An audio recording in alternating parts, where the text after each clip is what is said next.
you have your own you have your personal style. Oh yeah. Music. How would you say have some of the soca greats, the Sparrows and the Dynamite and others have impacted how you develop your style? You know, as a musician, right? As a singer, you're still learning. Every day you still learn. And me, I believe every single day for me is a learning period because watching Sparrow on stage have taught me a lot. Until now, I still go pull up his videos and look at the way he performs, the way he approaches it, the way he deals with his Give audience. us an example. Okay. Right? Give us an example. Those of us who are not in your world, give us an example. For example, I was watching okay, 98 when I was in Trinidad. And I performed with Brigo, the ugliest kind of school in Trinidad. You said that on here. Yes, he knows that. That's what the Trinidad call him. Okay. The ugliest kind of school. And he likes that because, he accepts the truth. Anyway, I performed for him for his 25th anniversary. And with that, I was able to get into the tent where Sparrow and all of them was performing. I didn't know Sparrow was going to be in that tent. But he's one of my greatest icons. I admire him. Apart from my dad, I admire Sparrow. So it's like Sparrow would open one section of, Rose would close one section of the show. Sparrow would open one section of the show. And for some reason, when Sparrow comes on stage, he comes with a light.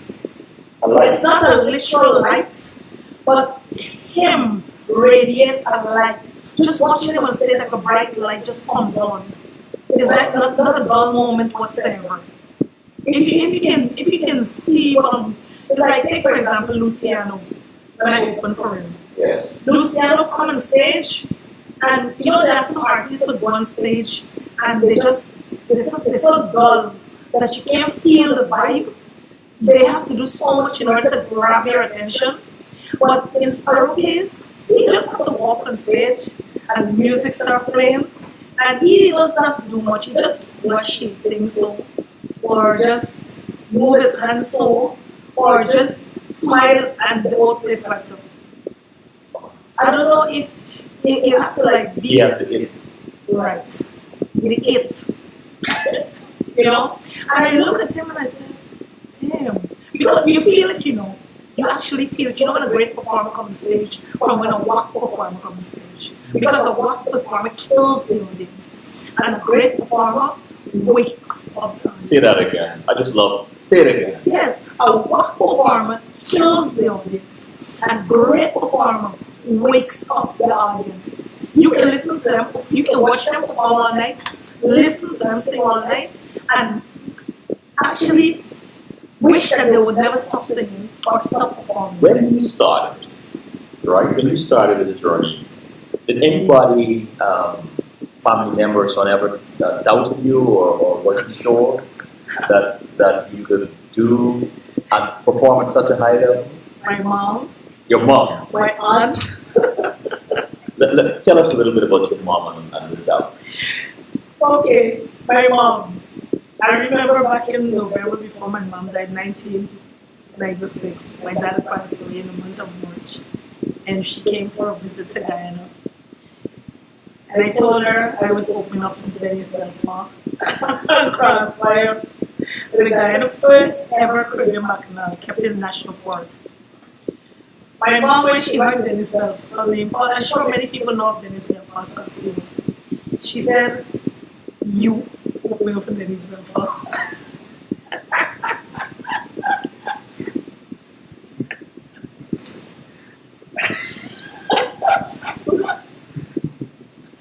What was your reaction? Well, the thing is, she left me spellbound because I'm like, this woman don't think I'm capable of opening. Did that deter you in any way? Did that dull your feelings? It kind of hit me so great because my mom, right? I thought she was supposed to be like, whoopee, she's opening for Dennis Belfort. Then my daughter, instead, you open Dennis Belfort. Sassy, what? Let dog perform. You better perform your ass off. So what happened the night of the performance? So I chartered a minibus, carried up everyone to the show. When we got to the show, I said, Mommy, I want you to come backstage. So that this, so this way, you're going to see the show. But she said, me, I'm not going backstage. I stand up in the crowd. I want to see you.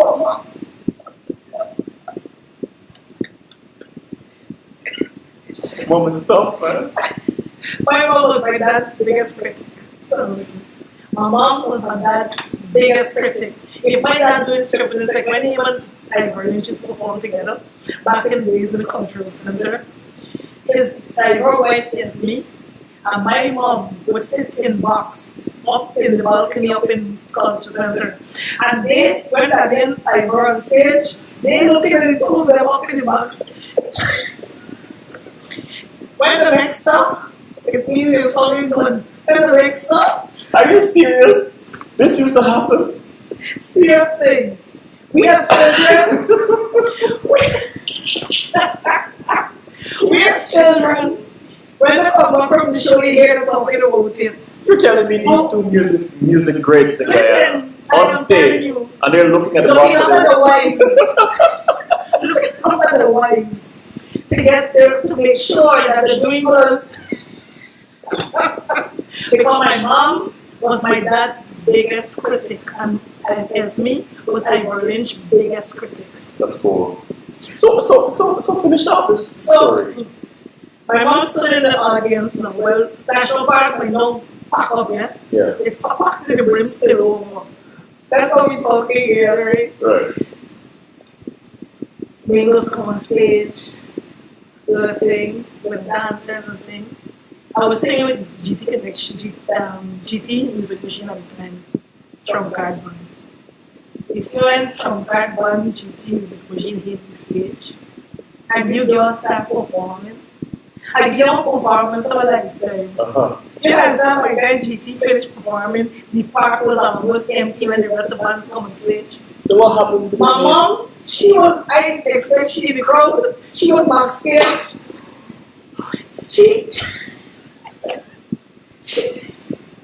She was in that Isabel Portugal. Have you ever told Dennis Belfort story? Oh, she was here now. Do you know that my mom was so proud, Seven.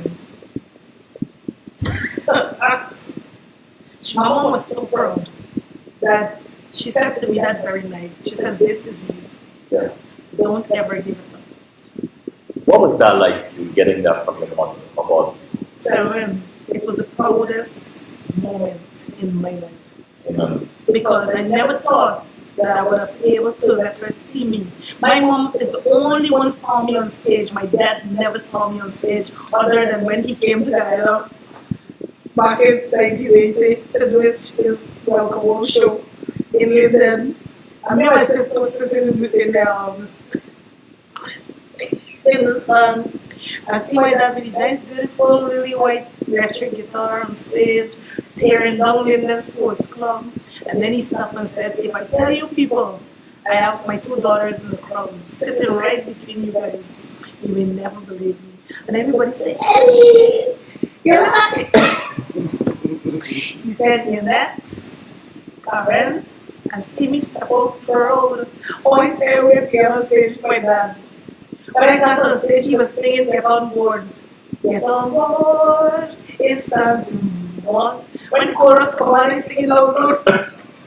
I want the whole crowd hear me. That was your moment. Oh my God, that was my moment to shine. I made that lesson. Yeah. I'm not even hearing me. I just sing it to the top of my voice. He stopped and he said, okay, now y'all can go back to the sing. What was that moment like, Josh? I was proud. I was like this proud. I just wanted to be on stage with my dad, showing the crowd I could sing, since he allowed me to sing. You know, let's take a break. Let's take a break. Oh, Father.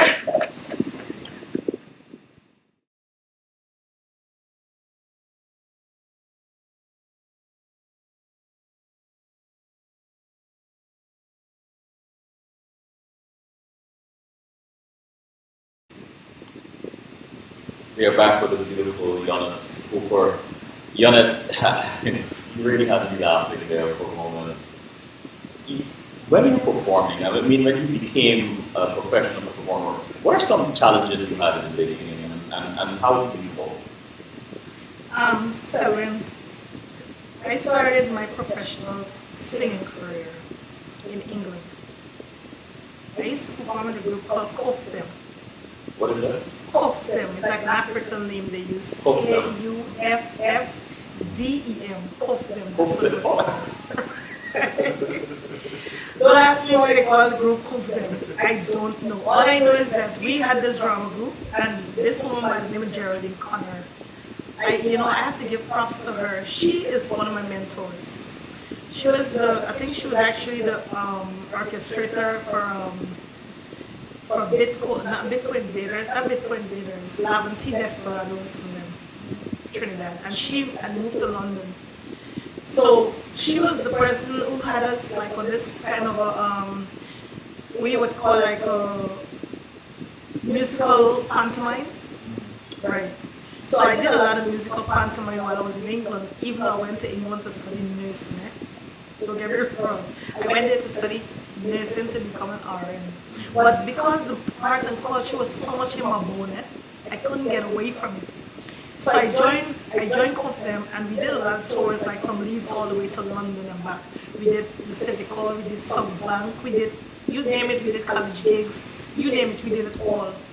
In a sense, for me, that was a way of me earning money also, so that I can able to pay for my studies. And she said when we did the Civic Hall, we were preparing for that show. I remember her saying to the group, you see, Yonnette, one of these days she's going to become a great singer. And it resonated with me to beat. What is your favorite song to sing? Sorry, I know that's a tough one. I like soca music. So when I'm doing soca music, that's when I'm at my best because it gives me a chance to express myself. I mean, say reggae music, I like reggae music too, but dancehall music also give me a chance to express who I am. Really express. Yes, really express myself. I'm glad you said that. I'm going to call some names, or the names of some songs, and tell me what comes to mind right away. Okay. Flexibility. Flexibility. What's flexibility? Yes, flexibility. Well, that's soca. They call it high soca because it's more like a disco mix. Okay. Yes. That is like if you're in a club partying, it's like you can actually loosen up yourself, and it's like, to me when I did that song was like daring. Somebody wrote that song for me actually, because I'm a hometown recording studio artist, and they're based here in Brooklyn. So that song was written for me because for some reason when they did that song, they saw me singing the song. Even the way I get a chance to express myself. Next one, Bring It On. Bring It On. That song was written by my dad. Your father? Yes. Yes, that song was written by my dad. And that song is one of my dad's songs I took on remix in my own style. Really? Yes. Could you get a line or two? Wish I could always be with you all the time. Day by day I find you're on my mind. Yes. Flaunt It.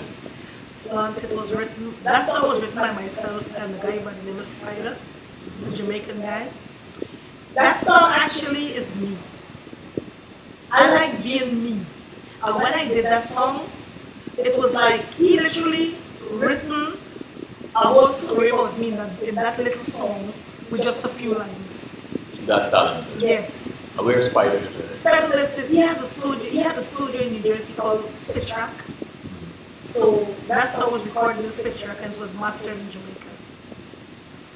And last, where are your friends now? That's my dad's. That's one of my dad's anthem. That's Guyana anthem.